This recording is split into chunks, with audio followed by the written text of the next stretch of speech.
माढा म्हणजे बबनदादा शिंदे हे समीकरण फिक्स असायचं।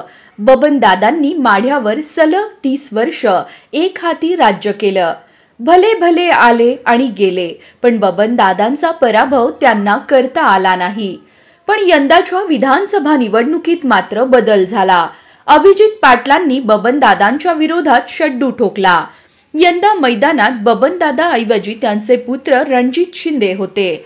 त्यांचा अभिजित पाटलांनी पराभव केला। पुत्राचा पराभव म्हणजे बबनदादांचा पराभव, अशी चर्चा पारावर रंगल्या। आता अभिजित पाटलांनी आणखी एक डाव मारलाय।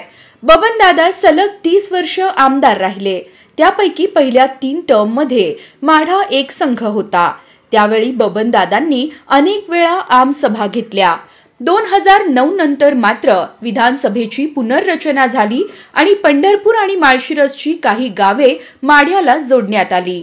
यानंतर आमसभेला मात्र ब्रेक लागला। आता आमदार अभिजित पाटलांनी माढ्याची सत्ता हातात घेताच कामकाज सुरळीत करण्यावर भर दिलाय। त्यांनी अत्यंत नियोजनबद्ध पद्धतीनं काम सुरू केलंय। आता 4 महिन्यात त्यांनी माढा विधानसभा मतदारसंघातील विविध प्रश्नांबाबत आमसभेचं आयोजन केलं आहे।